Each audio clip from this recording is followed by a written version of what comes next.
स्वागत करता हूं और आपसे उम्मीद करता हूं कि भारत की इस ऐतिहासिक सफलता पर विश्व में भारत का जो मान बढ़ा इससे उसको आप जन जन तक पहुंचाने का प्रयत्न करें। तो वास्तव में ये देश की 100 सालों में सबसे बड़ी उपलब्धि मैं कह सकता हूँ। देश के प्रधानमंत्री जी ने जिस प्रकार से इस कोरोना महामारी को एक चुनौती के रूप में स्वीकार किया, लोगों के मन में कई प्रकार के संदेह थे, आपके भी थे, मेरे भी थे। ये जो महामारी आई है इसने सारी दुनिया को हिला दिया। जो लोग अब तक अपने आप को बहुत ही चिकित्सा की दृष्टि से संपन्न मानते थे, उन सबको भी देख करके ऐसा लगा कि शायद इसका मुकाबला हो पाएगा कि नहीं हो पाएगा। और वास्तव में देश के प्रधानमंत्री ने जब लॉकडाउन लगाया तो लोगों ने कई प्रकार की उनकी हंसी उड़ाने का प्रयत्न किया। उन्होंने ताली बजाओ, थाली बजाओ, दीपक जलाओ, इसको कई राजनीतिक पार्टियों ने एक मजाक के रूप में लिया। लेकिन वास्तव में देश के प्रधानमंत्री की सोच को बहुत ही एक तरह से उनके प्रति कृतज्ञ हैं। उस आदमी ने संपूर्ण देश को इस महामारी से जोड़ने के लिए इन कार्यक्रमों के माध्यम से यह समस्या संपूर्ण हिंदुस्तान की 130 करोड़ लोगों की है, इसको जोड़ने का प्रयास किया। हिंदुस्तान में तैयार नहीं और इसलिए स्वाभाविक भय होना स्वाभाविक था। इस महामारी का मुकाबला हिंदुस्तान कर पाएगा कि नहीं कर पाएगा। कारण ये, एक तो हिंदुस्तान की आबादी 130 करोड़, हिंदुस्तान में सर्वसाधारण आदमी का जो परचेजिंग पावर हो बहुत कम। अगर ये वैक्सीन कहीं दुनिया ने बना भी दी तो उसको ला करके उतने पैसे दे करके जनता को बचा पाना ये एक चुनौती। इन सारी चुनौतियों को देश के प्रधानमंत्री ने अपने वैज्ञानिकों को, उन फैक्ट्री मालिकों को जहां इस प्रकार के वैक्सीन या इस प्रकार की दवाइयों का निर्माण होता रहता है, उनको प्रोत्साहित करने का प्रयास किया, उनको हिम्मत बनाने का प्रयास किया। सरकार की तरफ से भी जो मदद हो सकती थी वो सारी मदद देने का, यहाँ तक कि जहाँ वैक्सीन तैयार हो रही थी उन स्थानों पर भी जाकर के उन्होंने अपने साइंटिस्टों को एक तरह से उनका अभिवादन किया, उनका स्वागत किया, उनको प्रोत्साहित किया।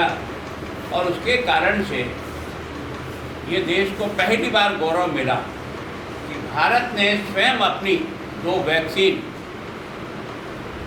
इस चुनौतीपूर्ण समय में बना करके स्वयं भी सुरक्षित होने का प्रयास किया और लोगों को भी सुरक्षित, दुनिया को भी सुरक्षित करने का प्रयास किया। तो मैं सोचता हूँ कि भारत के इस प्रधानमंत्री की सोच को सलाम करना चाहिए। इस व्यक्ति ने इस महामारी को इस हिम्मत और चुनौती के साथ स्वीकार करते हुए इसका मुकाबला करने का प्रयास किया।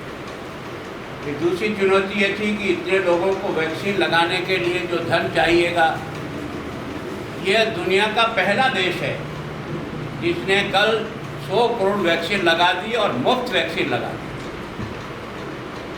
मैं सोचता हूँ कि इस उपलब्धि के लिए केवल हम हिंदुस्तान में रहने वाले लोग ही नहीं, सारी दुनिया इस बारे में खुले मन से देश के प्रधानमंत्री के जज्बे को एक तरह से बहुत सराहना चाहिए। इन बंधुओं, इस को बचाने के लिए जो पहली बार डोज किसे भी लगे, इसका निर्णय भी जिस विवेकपूर्ण तरीके से हुआ, पहले उन कोरोना वॉरियर्स का हो जो वास्तव में कोरोना से लड़ रहे हैं। उसमें डॉक्टर होगा, पैरामेडिकल होगा, पुलिस होगी, सरकारी कर्मचारी होंगे, इस अभियान से जुड़े हुए लोग होंगे। पहली प्रायोरिटी उनको देकर के एक तरह से उनको ये कवर देकर के इस सेवा के काम में जज्बे के साथ उतरने का एक हिम्मत और साहस बनाने का प्रयास किया। और उसके बाद आपने देखा कि इस 2 वैक्सीन का 16 जनवरी से इसको वैक्सीन लगाना प्रारंभ किया और 16 जनवरी, फरवरी और मार्च इन 3 महीने में राजस्थान की सरकार ने जिस प्रकार का इस वैक्सीन को एक मतलब जिस सोच से इसका उपयोग किया, ये सोच करके कि शायद इसका श्रेय कोई बीजेपी को मिल जाएगा। मैं आपको चुनौती दे रहा हूँ, राजस्थान का कोई भी मंत्री, मुख्यमंत्री चाहे तो मेरे सवाल का जवाब दे दें। जनवरी, फरवरी और मार्च इन 3 महीनों में आपको 1 करोड़ 5 लाख वैक्सीन उपलब्ध हुई। 1 करोड़ 5 लाख वैक्सीन उपलब्ध हुई और आपने मात्र 57 लाख वैक्सीन लगाई। आपके पास उपलब्ध थी, रोज भाषण दे देते हैं वैक्सीन दो, वैक्सीन दो, वैक्सीन दी, पर आपने इसका उपयोग नहीं किया। और मैं आज उन राज्यों को भी चुनौती देता हूँ जो बीजेपी राज्य नहीं थे, अधिकांश वही थे, चाहे पंजाब हो चाहे बंगाल हो। इन राज्यों में वैक्सीन उस समय जितनी उपलब्ध हुई थी, किसी ने 30%, किसी ने 40% उसका उपयोग किया और बंगाल ने तो और भी कम किया। और बाद में जब जैसी अप्रैल में सेकेंड वेव आ गई तो सारे देश में तूफान खड़ा हो गया और इन लोगों ने सबसे पहले बोलना शुरू किया, भाई तुम्हें जितनी प्राप्त थी उतनी वैक्सीन तो लगा देते, कम से कम वो तो तुम्हें कोई घाट का कुछ कॉपी खोना नहीं पड़ना था, लेकिन तुमने इस परिस्थिति को समझा नहीं और उसके कारण से जो हाहाकार हुआ। और वो भी जो ट्वीट आपने देखा है जिस प्रकार का है ना, एक तरह से हवा तैयार करने का प्रयास किया कि वैक्सीन नहीं है, ये तैयार। रोज़ सवेरे उठे और मुख्यमंत्री जी एक स्टेटमेंट देते हैं, हमारा रघु शर्मा जी चिकित्सा मंत्री स्टेटमेंट देते हैं कि हमें वैक्सीन जितनी चाहिए उतनी मिल नहीं रही है, जितनी चाहिए उतनी, हमारे पास ऑक्सीजन नहीं है। अरे भले आदमी, तुमको भी 210 करोड़ रुपया केंद्र ने दे दिया था ऑक्सीजन प्लांट लगाने के लिए एडवांस में, तुमने उसका उपयोग नहीं किया और तुमने फर्जी बुकिंग करके और बेड बुकिंग करके और इस गैस के बारे में एक हवा पैदा करके देश भर में एक प्रयास किया कि गैस उपलब्ध नहीं है, गैस उपलब्ध नहीं है, गैस उपलब्ध। मैं सोचता हूँ उसकी उपलब्धता हुई। और सबसे बड़ा मुझे जो प्रसन्नता इस बात की है कि इस वैक्सीन को लगाने में न राजनेता, न गरीब, न कोई गांव का आदमी, चाहे किसी है ना मजदूरी कर रहा है, सबको बराबरी के हिसाब से जिस प्रकार का वैक्सीन लगा है, आज दिन तक मैं अपने 70 साल की उम्र में कह सकता हूँ कि सरकार की इन चीज़ों की उपयोगिता आदमी के स्टेटस के अनुसार पहले होती थी, है ना। बड़ा आदमी तो उसकी पहले, धनवान है तो उसकी पहले, पर यह पहली बार हिंदुस्तान के प्रधानमंत्री ने सबको एक समान, कोई भेदभाव नहीं, न जाति भेद, न धर्म भेद, न किसी का और कोई कारण से भेद, और सबको उपलब्ध कराई। यह वास्तव में इस देश की जो पहचान दुनिया में बनी है वो वास्तव में स्वागत योग्य है। मैं पहली बार सोचता हूँ। और दूसरा, जो थर्ड वेव के बारे में जो सोच रहे थे, उसका मुकाबला वैक्सीनेशन के द्वारा ही हुआ। ये जो 100 करोड़ की वैक्सीन लोगों को लगना और उसके कारण से थर्ड वेव की जो आहट आ रही थी उसको रोकने में देश जो है ना वो सफल हो गया। और जहाँ तक उस महामारी के समय में जो बाकी तैयारियाँ थी, अब कई लोगों ने तो उससे मजाक की कि अचानक लॉकडाउन लगा करके आपने बॉम्बे वाले को बॉम्बे में फंसा दिया, चेन्नई वाले को चेन्नई में फंस गए, लोग रास्ते में चल रहे हैं, पैदल चल रहे हैं। अगर वास्तव में ये बुद्धिमानी का काम नहीं होता तो हिंदुस्तान में जो जलजला उठता ना, उसको संभालना भी मुश्किल होता। कारण क्या है, न तो हमारी किट हमारे पास उपलब्ध थे, न हमारे पास वेंटिलेटर थे, न हमारे पास बेड थे, न हमारे हॉस्पिटलों की तैयारी थी, न हमने अपने सारे इंफ्रास्ट्रक्चर को तैयार किया था। एक तरह से उन्होंने तुरंत एकदम शट डाउन करके लोगों को भी बचा लिया और बाकी सारी तैयारियों को भी परफेक्ट करने के लिए उन्होंने समय का सही उपयोग करते हुए एक तरह से दुनिया के देशों में जितनी आबादी हमारी उसकी तहत अगर हम परसेंटेज दें तो हमारी डेथ दुनिया में कई देशों से बहुत कम है।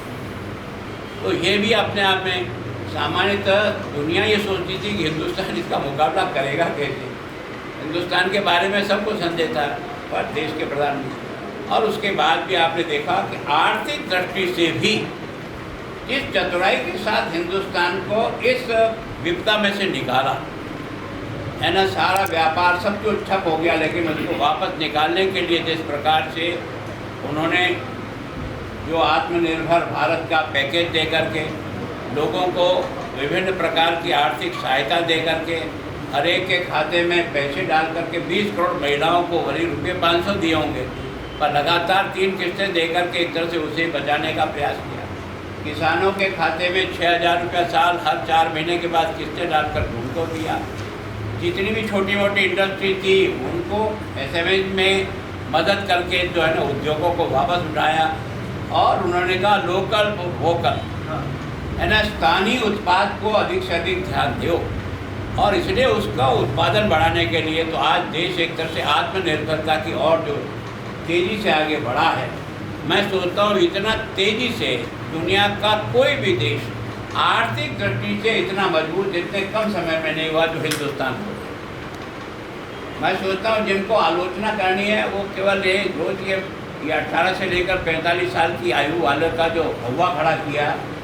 आप ही ने तो मांग की भाई बैठक में, आप ही ने कहा हमें भी तो राज्यों को कुछ काम दो, राज्यों को कुछ स्वायत्ता दो, आपके ही तो सुझाव थे।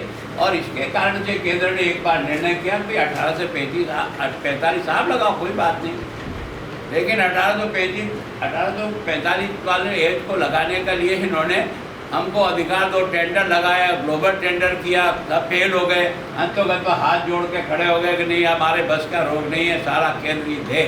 शायद उनको ये लगा कि केंद्र हम ये कहेंगे ना तो बाहर के कारण से कहीं ना कर जाएगा कि नहीं मैं नहीं करूँगा। लेकिन देश के प्रधानमंत्री ने 1 सेकंड में स्वीकार कर लिया कि हाँ हम पूरी वैक्सीन जो है वो मुफ्त लगाएंगे। और अब तो छोटे बच्चों की वैक्सीन भी लगभग तैयारी की स्टेज में है। अब वो किसी भी दिन आकर के उन बच्चों को भी बचाने के लिए जो कुछ भी प्रयत्न हो सकता है। मैंने कहा जितना ऑक्सीजन प्लांट तैयार करने के लिए जो प्रयास हुए, मैं सोचता हूँ आज दिन तक ऑक्सीजन के लिए प्लेन उड़े होंगे और हमारे प्लेन में आ रहे हैं और जा रहे हैं। मैं सोचता हूँ सिलेंडर ये शायद पहली बार हुआ होगा कि कोई सिलेंडर भी प्लेन के आधार पर आते हैं और प्लेन से जाते हैं, है ना। तो दूसरे रास्ते से आए खाली को उनको भेजा ताकि जितना जल्दी हो सके उसको जो है ना प्रयत्न करने का प्रयास किया। तो मैं सोचता हूँ कि यह जो 100 करोड़ वैक्सीन का यह जो ऐतिहासिक दिन कल था, हम सब देशवासी देश के प्रधानमंत्री जी का, उन वैज्ञानिकों का, उन दवा बनाने वाली कंपनियों का बहुत बहुत एक तरह से धन्यवाद करते हैं, उनके प्रति आभार ज्ञापित करते हैं। सारा देश नतमस्तक होकर आपका स्वागत कर रहा है कि आपके प्रयत्न के कारण से 70 साल में पहली बार हिंदुस्तान को अपनी वैक्सीन बनाने का गौरव प्राप्त हुआ। जबकि पहले 20-20 साल बाद बनी हुई वैक्सीन हिंदुस्तान में आने में लग जाता था। हम तरसते रहते थे कि वैक्सीन तो है लेकिन हमारे नसीब में नहीं है। लेकिन ये पहली बार हुआ कि हमारे नसीब में है ही नहीं, हम दुनिया को भी दे करके बचाने का प्रयास करें और मानवता के प्रति जो कुछ भी कर सकते हैं। कुछ लोगों ने ये आलोचना की कि हमारे घर में तो पानी पड़ी ना, आप बाहर को भेजो। अब जब आप किसी दूसरे से मदद चाहते हो तो आपको भी खुले मन से दूसरों की संकट में मदद करना चाहिए, तभी दोनों हाथ आपस में बढ़ते हैं, है ना। कई रॉ मटेरियल ऐसे थे जो अगर हम इस तरह से उनको मदद नहीं करते, वो अगर हमारा रॉ मटेरियल बंद कर देते तो हमारा गाड़ा हो जाता। फिर इतनी बड़ी वैक्सीन का प्रोडक्शन करने के लिए भी जिस प्रकार का लोगों ने, जो फैक्ट्रियों ने, जो बाकी लोगों ने जिस प्रकार का दिन और रात जुट करके जो प्रयत्न किया, और उससे भी बड़ा जो चुनौतीपूर्ण काम है, वैक्सीन बन गई, अब इसको स्टोर कैसे करेंगे, इसको बचाएंगे कैसे, और बचाने के बाद हर स्टेट की ज़रूरत के अनुसार उनको पहुंचाएंगे कैसे, ये कोई सामान्य काम नहीं है। और कौन की तरफ से बहुत धन्यवाद दिया कि इस सारे अभियान में उन स्वयंसेवी संस्थाओं को, उन दानदाताओं को, उन समाजों को जिन्होंने इस वैक्सीनेशन प्रोग्राम को करने में अपनी अहम भूमिका निकाली, उन सब के प्रति भी उन्होंने कृतज्ञता ज्ञापित की। तो मैं भी आपके माध्यम से वास्तव में मेरा देश एक भाग्यशाली देश निकला 75 साल के बाद कि अपनी वैक्सीन स्वयं भी बनाई, अपनी इतनी बड़ी आबादी और इतनी गरीबी और सब प्रकार के एक तरह से कमजोरी होने के बाद भी हर व्यक्ति को, गरीब अमीर छोटा बड़ा सबको वैक्सीनेशन में समानता का जो बर्ताव हुआ है उसके लिए जितना अभिनंदन सरकार का किया जाए उतना कम होगा, ऐसा मेरा कहना है। बाकी जिस प्रकार के और कुछ पूछना चाहें तो आप पूछें। सर, कल कार्तिक आवास ने प्रेस कॉन्फ्रेंस की थी मंत्री ने, और उसने ये आरोप लगाया था कि जो पहले तो रेट फिक्स कर दिए थे सेंट्रल गवर्नमेंट ने, वैक्सीन के रेट फिक्स किए थे, बाद में क्योंकि सुप्रीम कोर्ट का गाइडलाइन आई और सुप्रीम कोर्ट से जो डंडा पड़ा उसके आधार पर ये फ्री की गई है। मैं सोचता हूँ बहुत बुद्धिमान आदमी, मतलब उसकी बुद्धि का मुकाबला हिंदुस्तान में शायद ही कोई कर सकेगा। मैं सोचता हूँ कि रेट कम थी, ज़्यादा थी, आपको देनी पड़ी क्या? आपने दी क्या? आपने ही तो तय किया था कि हमको 18 से 45 साल की उम्र के लिए वैक्सीन लगाओ, बाकी तो फ्री दे ही रहे थे, किसकी ज़रूरत थी? रेट की समस्या तो आपने पैदा की कि हमको जो फैक्ट्रियाँ सप्लाई करेगा वो किस रेट में करेगा। उसके बाद आपने सबने हाथ पैर डाल दिए और झुक गए, तो उन्होंने कहा सब हम देंगे, तो सारा का सारा पैसा केंद्र सरकार का दिया। मैं उन पर इतना दूर से जो कुछ दिन भर में रिपोर्टिंग लेता हूँ, पहले से हम बहुत इम्प्रूव करते हुए जा रहे हैं। डे टू डे बीजेपी आगे से आगे बढ़ रही है, इतना मैं आपको कह सकता हूँ। जीत रहे नहीं जीत रहे इसको लेकर थोड़ा संशय है क्या वाकई में? जीत रहे हैं नहीं जीत रहे इसको लेकर किस तरह का संशय है? इस संशय का तो जिस दिन रिजल्ट आएगा उस दिन ही संशय का निदान होगा। भागने में तो किसी को जाता ही नहीं है। उनका पहले के भाषण भी पढ़ लो, यही प्रताप सिंह हाजिरियाबाद से तीनों करेंगे, ये करा देंगे, 40,000 से जीतेंगे, और जो काम नहीं हुए वो सब काम अभी करा देंगे। वो घोषणाएं सब अभी तक कूड़ा चाट रही है। जो तीनों विधानसभा में जो आपने की ना, हम ये काम कराएंगे, ये काम कराएंगे, कम से कम उस पुराने कागज़ को निकाल करके राजसमंद आपके पास ही है, आपके मीडिया वालों से पूछना इन घोषणाओं को इस चुनाव के बाद ज़मीन पर कुछ आई नहीं आई। ये तो केवल और केवल इस कांग्रेस की संस्कृति का पार्ट है कि जनता को मूर्ख बना करके कैसे वोट लिया जाता है। ये 70 वर्ष की खेती का धंधा है। सर, इस बार आप पे आरोप लगे हैं कि बगल नगर में जो टिकट वितरण की है आपकी नहीं सुनेगी, आपकी नहीं सुनेगी टिकट वितरण की। ऐसा है कि भारतीय जनता पार्टी किसी एक आदमी की राय पर नहीं है। भारतीय जनता पार्टी एक सामूहिक निर्णय के आधार पर चलती है। अकेला गुलाब चंद कटारिया भी कुछ नहीं है और अकेला कोई और नेता भी नहीं है। सामूहिक राय में सबके सुझाव और प्रस्ताव आते हैं, उसके बाद निर्णय जो होता है वो सामूहिक होता है। वो गुलाब चंद जी का नहीं होता है, वो गुलाब चंद जी के अगेंस्ट नहीं होता है। और मैंने पहले ही दिन जिस दिन कैंडिडेट डिक्लेयर किया, मैंने उसका स्वागत किया है। मैं पार्टी का एक कार्यकर्ता हूँ साधारण। मैं जानता हूँ मेरी पार्टी एक व्यक्ति के आधार पर नहीं चलती है, मेरी पार्टी सामूहिक सोच के आधार पर चलती है। उदयन डांगी का निष्कासन नहीं हुआ, उदयन डांगी का आरोपी में जो चले गए हैं उसके बाद भी भाजपा से निष्कासन नहीं हुआ। इस तरह की चर्चा है क्षेत्र में कि निष्कासन क्यों नहीं किया जा रहा है? मैं सोचता हूँ निष्कासन तो अपने आप ही हो गया, कहने की जरूरत क्या है। जब उसने आरएलपी से भर दिया तो अब वो बीजेपी में है क्या? कुछ चीज़ें ऐसी होती है, जैसे आप मेरा होते हुए भी उनका काम करो तो मैं आपको बाहर निकालूँ। जो पूरा का पूरा ही चला गया उसको क्या बाहर निकालो? सर, वो तो आज भी आप मेरे भाषण का कंटेंट निकाल करके बताओ कि मैंने जो किया था वो किस दर्द के साथ मैंने वो बात कही। क्या राम पाकिस्तान में नहीं थे? क्या राम का मंदिर पाकिस्तान में नहीं था? आज वो कितने सुरक्षित हैं? जब भक्त नहीं रहेंगे तो भगवान कहाँ रहेगा?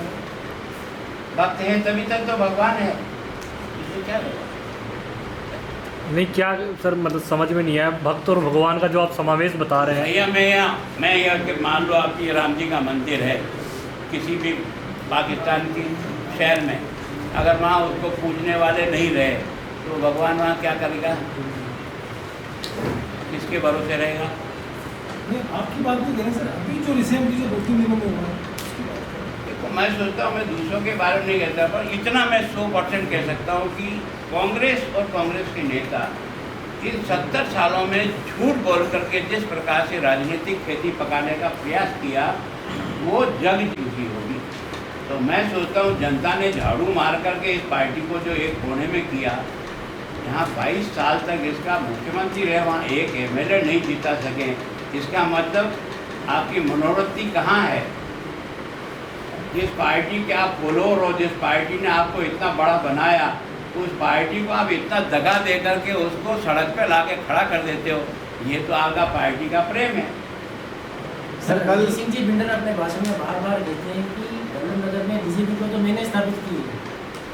बिल्कुल है, मतलब वो क्या है कि उनकी पैदाइश 1951 की पहले की है, इसलिए जो स्थापित की है। वल्लभ नगर में सर कल वल्लभ नगर में जनता सेना ऐसा है कि वो ये बात उन्हीं से पूछना कि बीजेपी आपके वल्लभ नगर में आने के बाद में बनी है कि पहले बनी है। अगर पहले बनी है तो शायद आपने नहीं की, और बीजेपी वहाँ अगर पहले भी चुनाव लड़ती थी, जनता पार्टी के समय में भी लड़ती थी, 52 में जनसंघ से भी लड़ती थी। पहला MLA जनसंघ का भाटाला राव साहब के पिताजी बने, वो जनसंघ के दीपक पे बने थे, और भाटाला राव साहब हमारी पार्टी से भी MLA रहे हैं 3 बार। सर कल वल्लभ नगर विधानसभा क्षेत्र में जनता सेना के कुछ कार्यकर्ता जिसमें जिला पदाधिकारी भी थे और मंडल पदाधिकारी पुनः भारतीय जनता पार्टी में आए। इस पे देखो, मैं सोचता हूँ जो मेरी अभी तक की जानकारी है, बीजेपी का दिखता हुआ कोई कार्यकर्ता आज बीजेपी के खिलाफ नहीं है। सारे लोग काम कर रहे हैं, जो कुछ इधर उधर बटे भी सही, वो भी धीरे धीरे बीजेपी के काम के दिखा रहे हैं, इतना मुझे जाने। सर ये पेट्रोल की जो कीमतें आसमान छू रही है सर। निश्चित रूप से आज पेट्रोल के बढ़ते हुए दाम सबके लिए दिमाग में चिंता का विषय है, इसमें कुछ बुरा नहीं। पर मैं राजस्थान के मुख्यमंत्री और इन नेताओं से पूछना चाहता हूँ कि तुम्हारे और गुजरात में पेट्रोल का 9 रुपये का अंतर क्यों है? तुम्हारे और गुजरात के डीजल में 9 रुपये का अंतर क्यों है? हरियाणा से तुम्हारा पैसा ज़्यादा कैसे बढ़ा? मध्य प्रदेश से तुम्हारा पैसा ज़्यादा कैसे बढ़ा? दिल्ली से तुम्हारा पैसा ज़्यादा कैसे है? कम से कम तुम इतना तो कर दो यार। अगर तुमको इतनी तकलीफ हो रही, इतनी दया आ रही है, तो कम से कम अपना वेट तो घटा दो यार। राजस्थान का वेट हिंदुस्तान में सबसे ज़्यादा अगर डीजल और पेट्रोल पे किसी का है तो राजस्थान सरकार का है। और ये जो निर्णय किया, जो कंपनियों को आपने अधिकार दिया, मनमोहन सिंह जी के समय का अधिकार है, रोजाना 24 घंटे में रेट वहाँ से तय होती है, उसी फॉर्मूले से तय हो रही है। अभी फॉर्मूला नहीं बदला गया, ये बात तो सही है, लेकिन है वही है जो आप करके गए थे, वही फॉर्मूला अभी भी चल रहा है।